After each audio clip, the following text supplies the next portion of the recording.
We follow the Chatham House rule. Participants can share information received during the meeting, but they cannot reveal the identity or affiliation of the speaker or other participants. With that, let me introduce Ian Morris, who is the Willard Professor of Classics at Stanford University.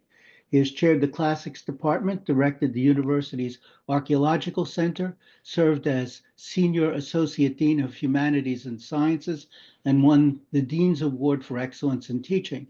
He is also a Fellow of the British Academy, the Royal Society for the Arts, and the London School of Economics Ideas Institute, and has directed archaeological excavations in Britain, Greece, and Sicily. He studies long-term global history, asking what the patterns of the past tell us about the future. He's written 15 books. They've been translated into 17 languages, and they include the prize-winning Why the West Rules for Now, which I happen to have here in front of me. And his most recent book is Geography is Destiny, Britain and the World, a 10,000-year history, which came out in 2022. I confess that when I first contacted Professor Morris, it was because of the provocative title of that book, Geography is Destiny, and had thought that we would hear a talk about Britain. Instead, we're going to hear a talk about world history. I'm delighted to introduce Ian Morris. The floor is yours. Well, thank you. Thank you. Very kind words of introduction. And yeah, so thanks to Len for inviting me, and Christine and Maggie and Michael for making sure that everything works properly. I am thrilled to bits to be speaking to the Mackinder Forum. I am a huge fan of the great man himself. And it's the most recent book that I've written that Len just mentioned, Geography is Destiny. Here, oops, what's going on? There we go. A little quick advertising blurb for myself. This most recent book that I did actually took off from a map in Mackinder's 1902 book, Britain and the British Seas, which is over a century old, but it's still one of the best books for understanding what the British Isles are about. And I use this book at the map at the very start of my book. I called it Mackinder's Map. And Mackinder explains in his book how Britain came to be in the position you see on this map here, at the center of the world where all the lines of communication meet, where for most of its history, that really hadn't been the case. And in this book, Geography is Destiny, basically, I used 3 maps in this book to explain, I thought, explain 10,000 years of British history. And Mackinder's map is kind of the centerpiece of the whole thing. But I started off from, at least in Britain, a very famous map, the Hereford map, painted about 1300, around the year 1300. And this is what it looks like, very disconcerting looking thing. It follows like medieval conventions in map making, not modern ones. So the top of the map here, we put north there. East is at the top of the map in medieval European maps, because east is the direction from which Jesus will come at the second coming. So east is always at the top. The center of the map, here, I hope my pointer's showing. The center of the map here is Jerusalem, again, for obvious reasons. So everything is sort of tipped over, like this is the Mediterranean Sea, this is the Levant, this is Turkey. And the British Isles, down here, these blobs shoved in at the bottom left corner of the map. Because as Richard of Laffingham and Halford saw it, the painter, saw it rightly, for most of British history, Britain was just a series of blobs right off the coast of Europe. And that was the thing that mattered most about them. Mackinder's map, the middle one of my story, the British had transformed their position on Mackinder's map, moved themselves to the center of the world by taking advantage of new kinds of technology, new kinds of organization. They changed the meanings of geography. And then the third map, which I call the money map. This is actually also a very disconcerting looking map. Several of you, I'm sure, will know of this app, I think you can get online, the World Mapper program, where, like normally when we look at a map, you see different countries represented on the map in proportion to the amount of space they occupy on the surface of the planet. And what World Mapper does is give you a map of the world showing you countries represented in terms of other variables. So this one, each country gets a space on the map proportionate to its share of global GDP. And this, I think this is the most important map. If you're a geostrategist, this is the important map of the world today. We've got these three mountains of money, one in North America, one in Western Europe, one in East Asia. And so the sort of argument in my book is that Britain's challenge in the 21st century is to come to terms with this new map that has displaced Mackinder's map. But that is not what I'm actually going to talk about today. I just wanted to show you these to convince you what a Mackinder fanboy I am, huge admirer of the guy. What I want to talk about today is predicting the end of the Western world. And this comes out of another book that Len mentioned in the introduction, this book, Why the West Rules for Now, that came out back in 2010. And so what I want to do today, three things. First, I want to talk about this book and some of the predictions that came out of it. This is the longest part of the talk. Then about what has happened since 2010 and how my predictions have fared. And it's, 15 years have gone by. It's kind of amazing so much time has passed. So there's been time to see a little bit more history. How did those predictions do? Then the final bit, what lessons we might take from the fate of my predictions for this project of making geopolitical predictions. Because I think seeing how your own predictions do, there's nothing quite like that to give you a sense of what the predicting art is all about.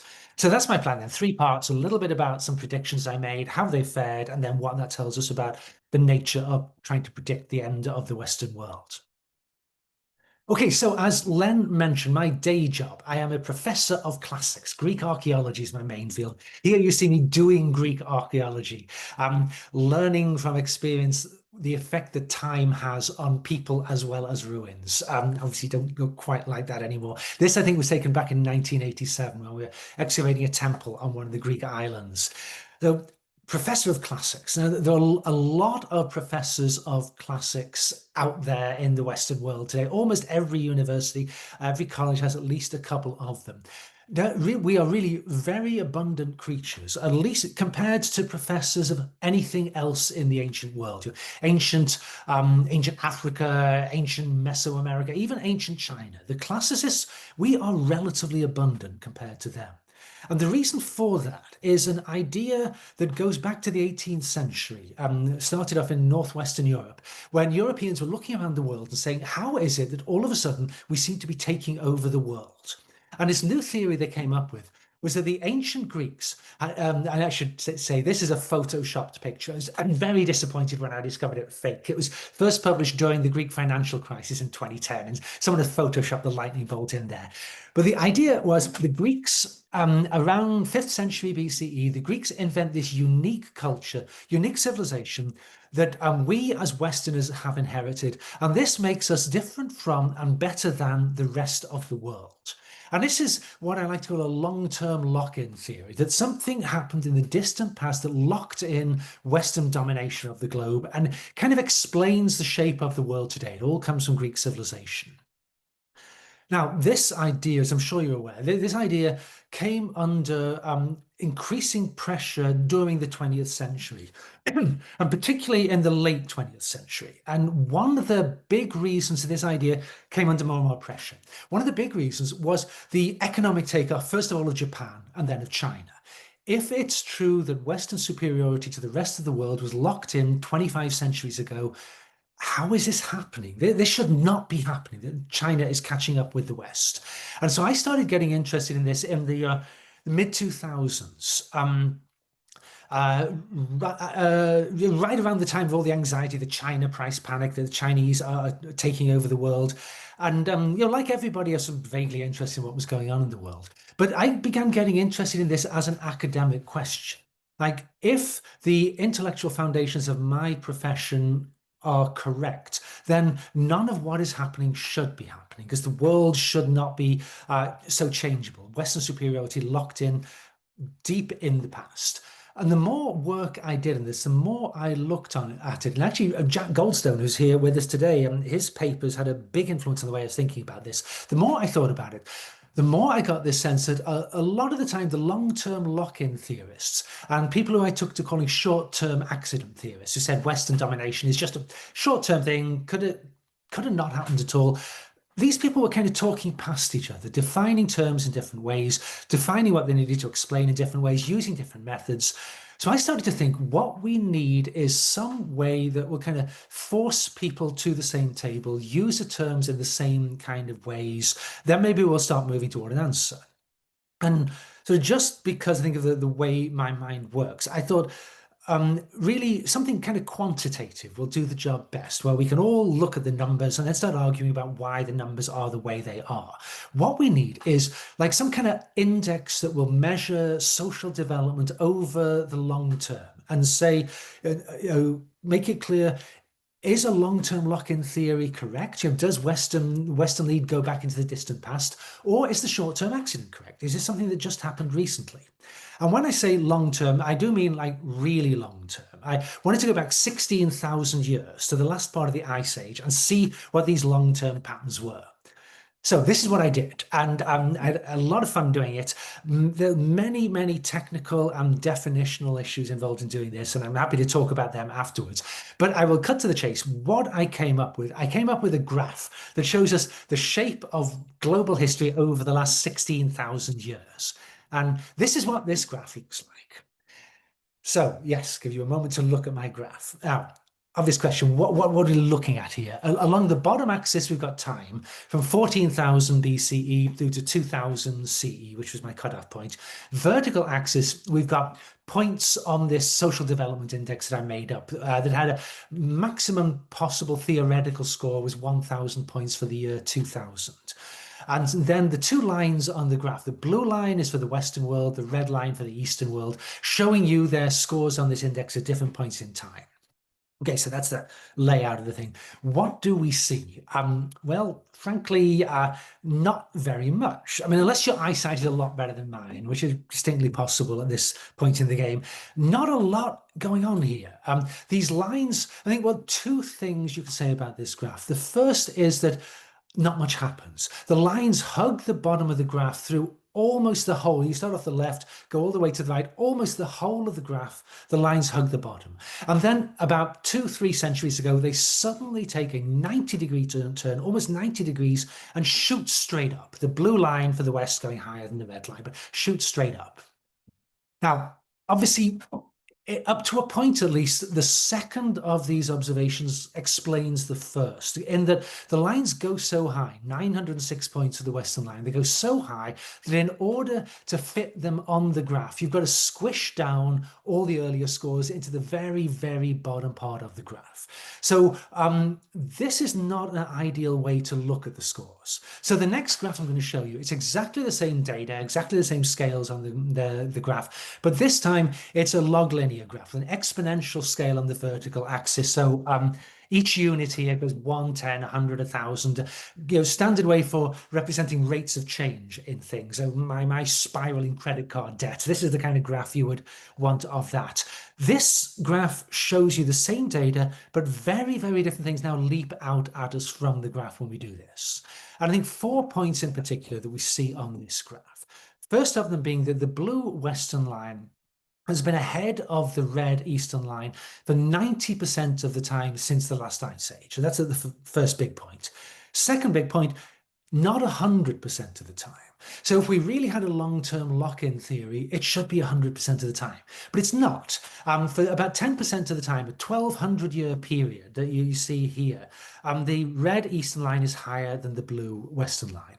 And this 1,200-year period, I mean, this is a big chunk of time. This is from about the year 550 through 1750. So from when the Emperor Justinian is building the Hagia Sophia in what's now Istanbul, through to the time when Ben Franklin is making his first printing jobs, long period of time when the red Eastern line is higher than the blue Western line. So that's got to be explained as well. Third point, unlike the previous graph where the lines hug the bottom and then shoot straight up, on this one we see it's not flat then kaboom. Actually, the development scores in both parts of the world have been rising for the great bulk of the time since the last Ice Age. So that's the third point. Fourth point, though, again, not all the time. There are periods when the scores level off. There are even periods when the scores decline. Now, I think any good theory explaining the past, it's got to explain all four of these things. And to understand the theory I came up with, you, of course, need to go out and buy my book and read it, and then you'll know all the answers. But for right now, I can boil the answer. The explanation for all this, I think, comes down to just one word. And since this is the Mackinder Forum, you've probably already guessed what that one word is. The word is, of course, geography. Geography is the big motor in history. But having said that, I'm sure you all know plenty of history. History is a messy, complicated thing. How can one word actually explain everything that goes on? I think that's because geography is itself a messy, complicated thing. And the conclusion I came to writing this book was that geography drives social development, drives these scores you see on the map, on the graphs. But at the same time, social development drives what geography means. So the meaning of geography is constantly changing as societies become more developed. And you see this unfolding across the whole of the 16,000 year span. But the best example, I think, is this Mackinder's map that I showed you right at the beginning. The British kind of changed the meaning of their geography. Throughout their whole history, there've been this little bunch of islands off the northwest coast of Europe. They're the last place where all the new ideas come. British Isles are basically like a big lump of coal with a little bit of soil scattered on top of it. And through almost the whole of history, this has been a terrible thing to be and a terrible place to be. But then it suddenly changes meaning. All of a sudden, being a big lump of coal goes from being terrible to being fabulous. Once you can burn that coal and turn it into motion, once you have an industrial revolution, everything changes for the British. And being situated in the North Atlantic, shoved off the European coast, this becomes a fantastic thing as well. Now you have access to these sea lanes that can put the whole world at your doorstep. British geography dramatically changes its meanings. Social development rises, geography changes its meaning. That pushes British social development up even further. Constant back and forth between the two throughout history. Now, the appeal for me, the appeal of what I did with these graphs, these long-term maps of social development, they were a good descriptive tool for understanding what important had happened in the past. But also, I realized as I was writing the book, these are a good predictive tool for thinking about the future. Because as I got toward the end of the book, I increasingly found myself asking, well, what if we took these long-term historical trends, project them forward? Can they tell us something about where we are going? So what I did, I took the trends for Eastern and Western increasing development in the last 100 years during the 20th century and just projected them forward into the 21st century. Said, what will we get? And what we get is this. Again, dates along the bottom, scores on the vertical axis, blue line for the West, red line for the East. And as you see on this graph, projecting the 20th century trends forward, the Eastern red line catches up with the blue Western line. And I can give you the exact date when that happens. And you like predictions, this is a great prediction for you. 2103. Make a note of that. Now, that is like, in two ways, this is like a perfect prediction. The two ways. One, it's precise. Unlike most predictions, it's precise. We get to 2104. This hasn't happened. You'll know I was wrong.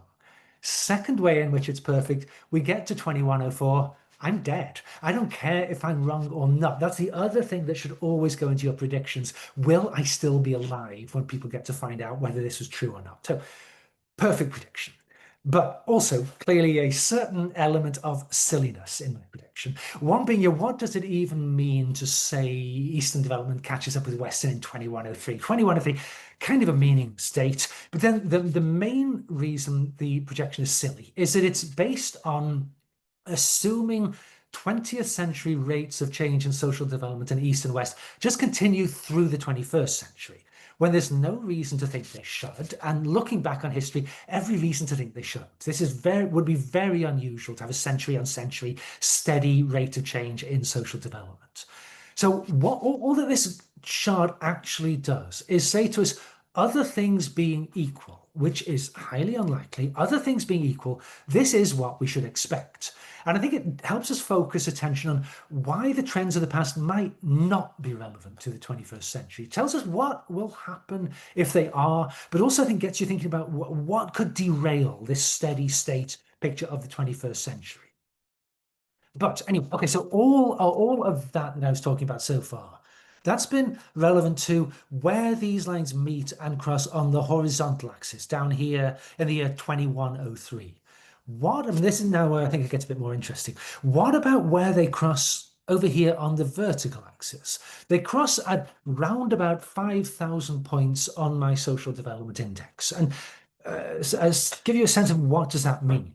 To get to now, from the late Ice Age to now, 15,000 years roughly, that took 900 points. To get from the Ice Age to the Mackinder Forum, that's 900 points. To get out to 2103, that is another 4,000 points. That is suggesting, other things being equal, we're looking at 4 times as much change in the coming 100 years as we've seen in the previous 150 centuries. What does that mean? The last part of my book was basically a speculation. What would that mean if anything vaguely like this happens? And I think it's pretty clear. What this means is a transformation of what it means to be a human being. That a world at 5,000 points would be as incomprehensible to us today as a world at 1,000 points would be to a Neanderthal, if we could time travel them to be here with us now. And again, this is a real prediction, real change, is what all my chums in Silicon Valley like to call the singularity. Change becomes so rapid, so profound that it becomes to be effectively simultaneous. The world becomes transformed out of all recognition. So that's one prediction that comes out of this graph.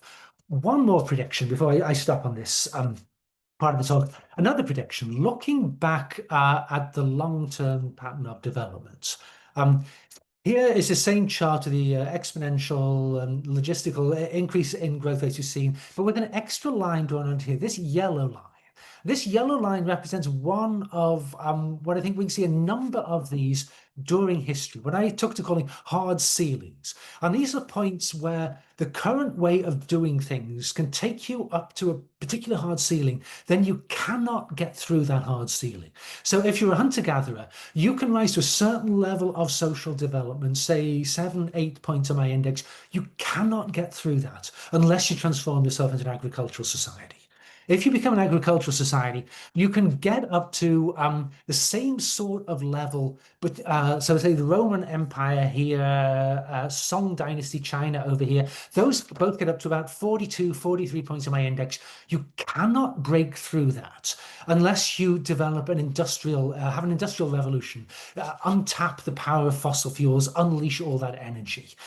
These hard ceilings recur again and again. And when societies don't break through them, the same set of 5 things eventually comes along and you get a big social collapse, which I defined as being a loss of 10% or more of your points on the social development index. And the 5 things that happen again and again, took to calling these the 5 horsemen of the apocalypse. So it's mass migration on levels that no society of the day can control. Disease, epidemic diseases, which often in the past were associated with the mass migrations that merged previously separate disease pools, created new diseases that no one has resistance to. State failure, stuff just falls apart under these conditions. Famine, as the states collapse, the trade routes collapse with them, famine sets in. And then always in the mix, but in a very unpredictable ways, climate change is always in there somewhere. And obviously, you don't need me to tell you that these 5 things are regularly in the news these days. I think it's not inconceivable that there is another hard ceiling out there, a hard ceiling on fossil fuel powered economies that we are currently pushing up against. And so it's not inconceivable that we're going to rerun the tape of the past. We don't get the singularity. We get another collapse. But this time, for the first time in history, this is the collapse of societies that have nuclear weapons. And that makes everything different. If we have a collapse with nuclear weapons, I think it is very conceivable that you're not talking about a 10% loss of social development, traumatic and catastrophic as that is. You're talking about a much, much bigger loss of social development. So that is my prediction coming out of this graph. Singularity or total collapse. These are the options on the table. Okay, so that is this book I wrote. It came out in 2010, came out 15 years ago. I was finishing up the book just as the financial crisis was beginning to kick in, so was very aware of the fragility of any sort of predictions I was trying to make. And obviously, a lot has happened since 2010 as well, which makes me a bit hesitant to launch into the second part of my talk in a context like this. A Zoom with all these geopolitical people who think a lot more about the current events in the world than I do. But you did ask me to come here, so I figure, hey, this is your problem if I say stupid stuff, not mine. So what I want to do now is talk a little bit about what's happened in the last 15 years and the bits that I think are relevant to these predictions that I've been talking about. So first, a few words about the blue and the red lines on these graphs, the actual growth line. So the Chinese, the East Asian, the red line, what has been going on? And again, all this is well-known stuff. Continued economic growth in the Chinese world. And I should say, I didn't think of this before. I just took this off the internet. This is actually not the best graph to show because this is measured in terms, I think nominal terms against US dollars. So we get this weird flat period here in the early 2020s when the dollar appreciated very, very much. But it doesn't change the sort of general picture that we're looking at here. The Chinese economic growth obviously has continued strongly over the last 15 years, but it has slowed. And this, now just looking at changes in rates of growth and all the stuff over here is predictions, but clearly it has slowed, even allowing for the big COVID weirdness. It has slowed significantly. And this, nobody's surprised by this, and people have been talking about this for 25, 30 years. As China moves up from a low-income country, here's the line here, per capita GDP, moves up from low income to middle income, of course its rate of growth is going to slow. But the rate of growth, the rate at which it's going is still faster than any economy in the Western world. If we had merely 3-4% economic growth, we would be feeling very, very pleased with ourselves. And depending on how you measure it, China either has already become or soon will become the world's biggest economy. So at the top, I think this is nominal exchange rates here at the top. Yeah, and down here, purchasing parity power down at the bottom. At the, nominal exchange rates, the US is still the world's biggest economy. At purchasing parity power, China has already become the world's biggest economy. So again, everybody knows this, nothing terribly surprising about it. The US position continued to decline as a share of global GDP, and all of which I think suggests, looked at solely in these terms, these lines, we don't know yet where they're going to be in 2100, but the first 15 years, first 25 years now of the new century, these lines I think are more or less in the right ballpark. Second thing, geopolitics. This is where it begins to get a bit more difficult. I think I was certainly right to suggest that People's Republic would carry on becoming a bigger and bigger actor in the world. There would be increasing loss of confidence in the ability and willingness of the United States to act as a globocop for the rest of the planet. It's hard to measure those things, obviously, but I think the sort of suggestions I was talking about in my book are probably not all that far from the mark, because predicting this stuff was not rocket science. There were some people who willfully insisted this wasn't going to happen, but that, even in 20 years ago, that just looked silly. So this was sort of fairly easy to predict. There was, of course, a tremendous amount that I didn't foresee when I was writing my book. One was the persistence of the Middle East as a sort of center of global conflict and trouble and disruption. I didn't expect that to happen, but again, a lot of people didn't expect that to happen in 2010. Another was Russian revanches.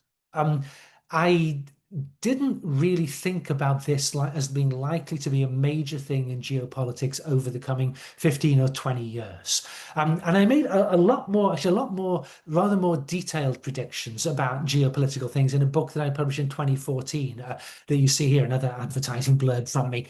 Got more down into the weeds in this book and was consequently more wrong in the predictions I made in this book. And this book came out just as the Russians annexed Crimea in 2014. And I didn't foresee any of that stuff happening. And afterwards, I did feel that was a bit foolish of me. I should have foreseen something like this. Because when you think back about one of the things that geopoliticians or whatever you call yourselves always like to look back and think about, the outbreak of the First World War. One of the points that historians always make is that everybody before 1914 is talking about the new the new problems of the day, like the Anglo-German naval rivalry. That's a big problem. American economic growth, that's a big problem. Colonial rivalry in Africa between the British and French, that's a big problem. But it's not any of those things that sets off World War One. It's as old-fashioned a problem as you can conceivably get, which is the ambitions and anxieties of an old-fashioned contiguous land empire, the Austro-Hungarian Empire in the Balkans. You cannot come up with a more old-fashioned problem in 1914 than the breakdown of a really, really old-fashioned Habsburg Empire. And of course, it seems to me anyway, this is kind of what we're looking at with the Russians at the moment, the breakdown of the old Soviet Empire. And this is, I mean, I would say right now, the number one threat to world peace is what the Russians are doing. I did not foresee that. And perhaps I should have done. Another thing that I think I sort of partly foresaw, but didn't think anywhere near enough about the consequences, like a parallel track to some of these geopolitical shifts, was the rise of the anti-globalism movement, which again was already beginning when I published this book, but I just didn't think enough about the consequences. And globalization has been a central theme in all of the books I've done the last 15 years. I think you could say in one way, this is the central storyline of the last 300,000 years of world history, has been globalization. And always going on the other side of the coin, always a sort of anti-global thing that goes with that. This has always been a part of globalization since modern humans began. It always has generated this reaction, and it's been one of the longest running debates. But this, of course, became huge since the mid-2010s and was very important for the story that I was telling. And I do think that the anti-globalization backlash, in part at least, is a reaction to this graph, even though this may not necessarily be how anybody's thinking about it. It's in part a reaction to the rise of the East. And one of the big things that struck me when I was writing Why the West Rules for Now was how much over the last 100, 150 years, what an easy time of it the West has had, which might seem a weird thing to say when the West launched 2 world wars in that period. But like, if you were a Westerner, particularly if you were a white man with some educational skills under your belt, my goodness, your life was easy compared to anybody earlier in history or anybody else in the whole of the rest of the world. You could be an amazingly mediocre middle-class white man and have the most comfortable life the world had ever seen. You could live in certain ways better than like the Emperor Augustus in the Roman Empire just by being a white man in the West. But not anymore. I mean, it's still true, actually, but it's nowhere near as true as it used to be. And I think people are aware that this is changing. Everything that we thought was our birthright as middle-class white men, it's being taken away from us. And I do think this is one of the big things driving the anti-globalization movement, the sense that the world is no longer the way it should be. We need to bring back the world the way it used to be. And I think the sad lesson of the work I've been doing is that is just not going to happen. But that's only part of the story thing. The other part of the anxiety, the backlash, is something, again, I did talk about, actually, this time talked a lot about, which is what I like to call the digitization of everything, the digital revolution. And when in my book I talked about a world, oh yeah, I was going to say also this book that I wrote, Geography is Destiny, about long-term British history. This was actually driven by an attempt to show how long-term geographical history could explain one of the big manifestations of this anti-global backlash, the Brexit vote in 2016, which came as a big surprise to so many of us, and I think really shouldn't if you thought about Britain's long-term geographical history. But a lot of this stuff, I think, driven by the reaction to this graph. But the other big driver, I think, has been there's a digitization of everything. And this is largely what I've been thinking of when I talk about a transformation of what it means to be a human being.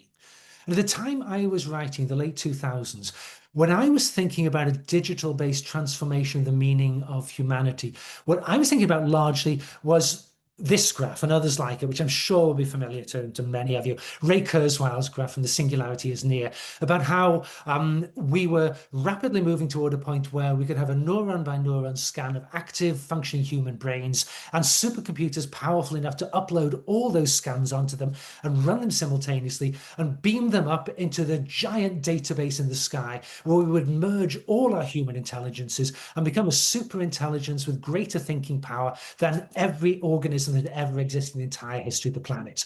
And of course, Ray Kurzweil's goal was to live long enough to have his supersized Kurzweil brain beamed up onto the database, and then he will live forever. Now, this seems not to be quite how it's working out. But even in the late 2000s, it was clear multiple trends in technology were moving towards some kind of super intelligence. And now, of course, all the big talk is about artificial general intelligence. There is a growing consensus among my terrifying Silicon Valley buddies that within 2 years, we're going to see a functioning artificial general intelligence. And those of you who subscribe to The Economist will have seen this graphic of theirs from just a couple of weeks ago.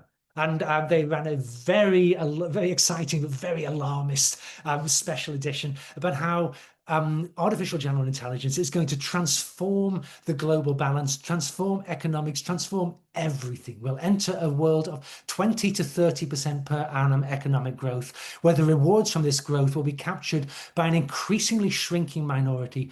Everything in history is going to be transformed before 2030.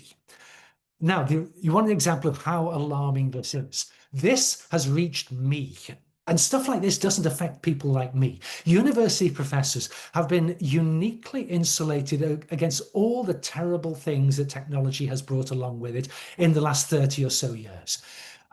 The way this has reached me, Microsoft published a study this week where they ranked the 40 professions most compatible with being taken over by artificial intelligence. And I don't know whether you can read this chart here, but number 5 in their rankings, writers and authors. That's me. Number 2 in their rankings, historians. That is really me. This makes my blood run cold. For the first time in anybody's life, university professors are on the chopping block. There is still time for me to repurpose as a model down here and save at least some income stream for my fading years. If that fails, though, if they for some reason reject me as a model, I see some options perhaps as a switchboard operator. So it's not over yet, but this is really, really transforming everything. And you might remember the famous Ronald Reagan joke. He said, a recession is when your neighbor loses his job. A depression is when you lose yours. So I can tell you, I am really depressed. This is not funny anymore. Oh yeah, one last thing out of my predictions, one that I feel very pleased with myself about: epidemic diseases. Epidemic diseases, pandemics, are functions of globalization.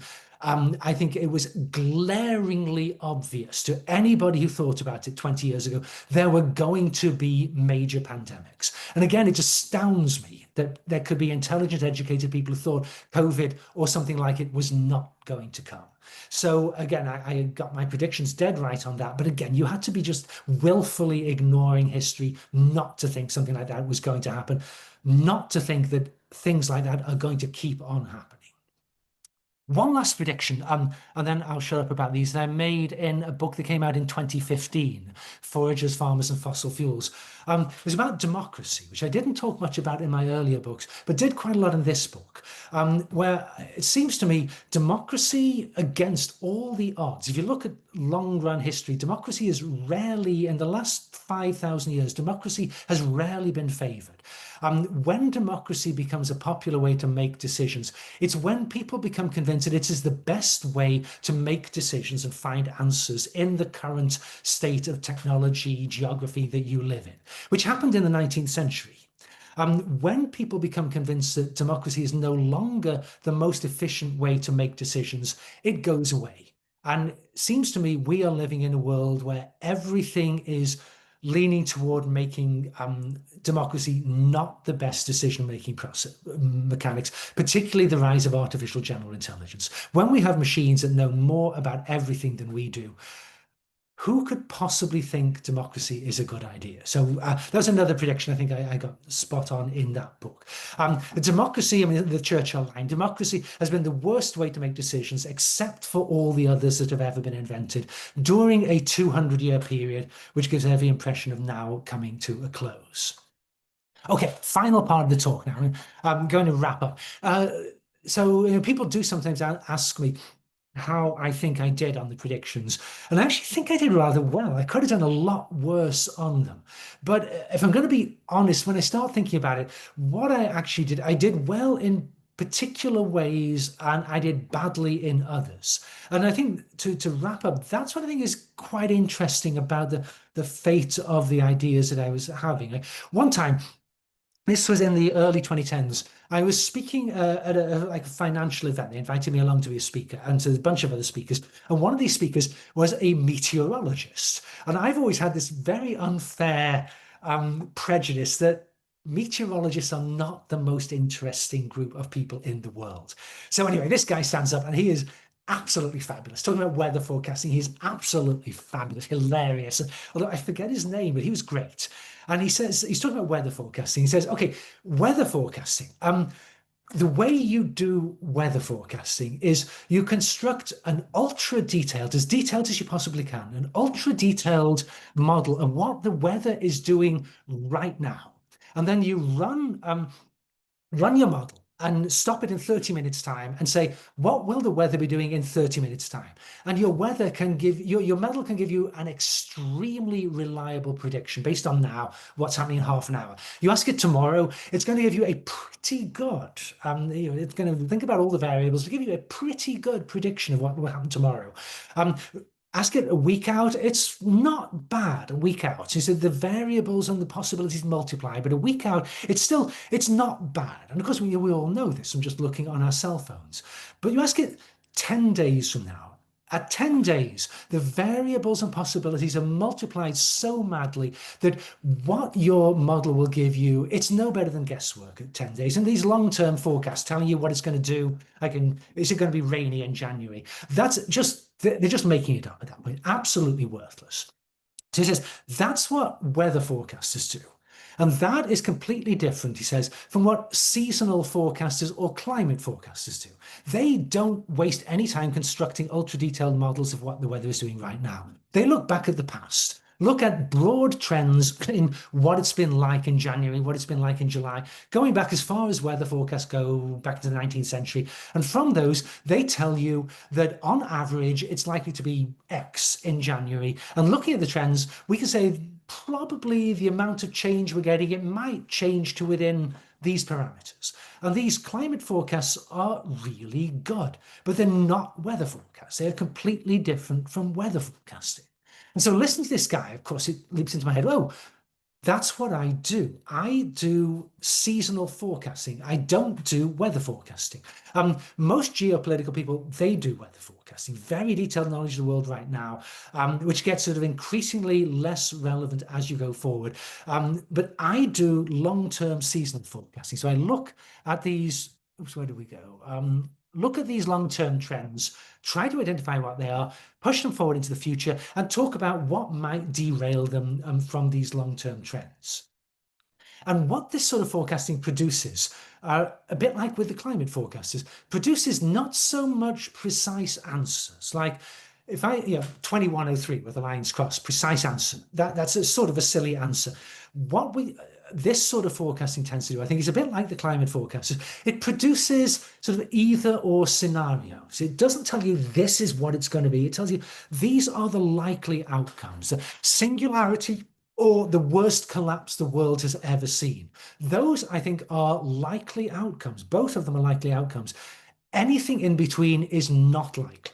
You ask what it's going to be like in 2100. If you tell me you think it's going to be kind of like now, but shinier and faster, and we'll all have a personal spaceship to go to work, you're wrong. And I am absolutely convinced you're wrong. It's one of these really extreme two outcomes.